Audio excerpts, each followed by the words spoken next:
তো এখন তওয়াফ শুরু হলো। তওয়াফ হাজরে আসওয়াদ দিয়ে শুরু হয়। যেই কোণাতে হাজরে আসওয়াদ আছে সেই কোণা দিয়ে তওয়াফ শুরু হয়, হাজরে আসওয়াদ।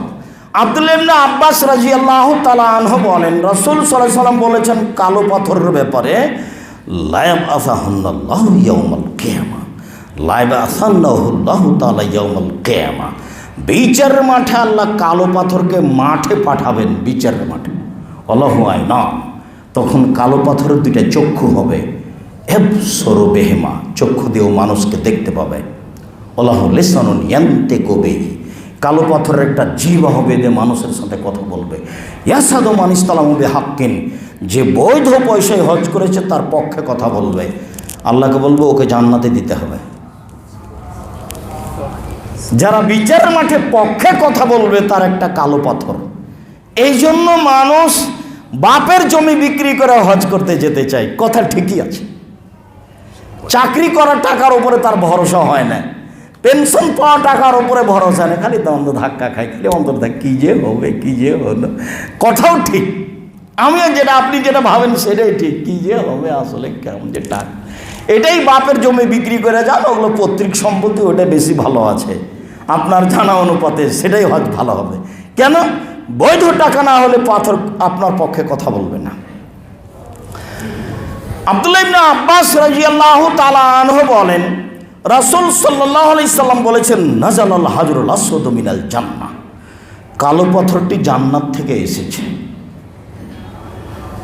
ফাসাওয়াদাতহু খাতায়া বানি আদম, আদম সন্তানের পাপ একে কালো করেছে। আদম সন্তান চুমা দিয়ে দিয়ে দিয়ে দিয়ে ওকে কালো করেছে, ওর নামটাই পড়ে গেছে কালো পাথর। ও ছিল দুধের চেয়ে সাদা, এ কথা মুহাম্মদ সাল্লাল্লাহু আলাইহি সাল্লাম বলেন। কালো পাথর দিয়ে তওয়াফ শুরু, হাজরে আসওয়াদ দিয়ে তওয়াফ শুরু। সেই কোনো একটা সবুজ বাতি আছে, যেমন 12টা 57 বাজছে, ওই সবুজ দেখা যাচ্ছে, এরকম দেখলেই কোনাতে গেলেই বিসমিল্লাহ আল্লাহু আকবার, চুমা দেওয়া কঠিন আছে, ওই হিসাব থাক, বিসমিল্লাহ আল্লাহু আকবার, এরপরে আল্লাহু আকবার, এবার শুরু হলো। এখন আপনাকে বিশেষ কিছু দিয়ে শুরু করতে হবে এ কথা নেই, তাকবীর এখন নেই। আগে হামদ পড়েন, তারপর তার সালাত রাসূল প্রতি দুরূদ পড়েন, তারপর ক্ষমা চান।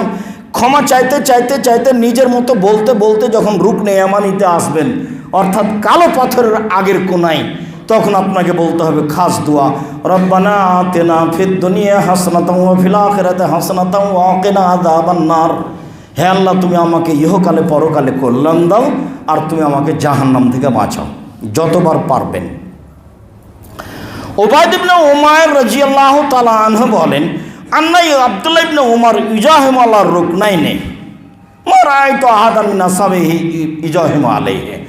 আমি আব্দুল্লাহ ইবনে উমরকে কালো পাথরের ওখানে রুকনে, 2 রুকনে খুব ভিড় করতে দেখেছি।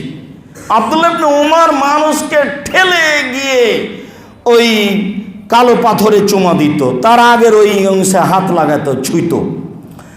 তখন আব্দুল্লাহ ইবনে উমর বলছেন, এই শোনো, আমি যদি ভিড় করে এই কাজটা করি তো শোনো, সামি'তু রাসূলুল্লাহ সাল্লাল্লাহু আলাইহি সাল্লাম, আমি আল্লাহ রাসূলকে বলতে শুনেছি, ইন্না মাসাহুমা কাফফারাতুন লিল খাতায়া, এই দুইটাকে চুমা দিতে পারলে পাপ মিটে যাবে। এই জন্যই তো আমি ভিড় করে যাই ওখানে। তো কালো পাথরে তো চুমা দেওয়া যাবে না, আল্লাহু আকবার বললেই হয়ে গেল। আর এই কোনা চেষ্টা করলে আপনি হাত লাগাতে পারবেন, এখানে চুমা নয়, এইটার বিনিময় হলো পাপ মিটে যাবে। তারপরে বলছেন, শোনেন, অসামি তো আল্লাহ রসুলকে বলতে শুনেছি, আল্লাহ রসুল বলছিলেন, মান তফা বেহাজাল বাইত উসবুআন ফাহসাহু, কেউ যদি গুনে গুনে 7 বার তপ করে ঠিকঠাক করে, তাহলে গোলাম আজাদের সমান নেকি পাবে। শোনেন, আমি আল্লাহ রসুলকে বলতে শুনেছি, মানে মানুষে বলছে আপনি এত ভিড় করেন কেন?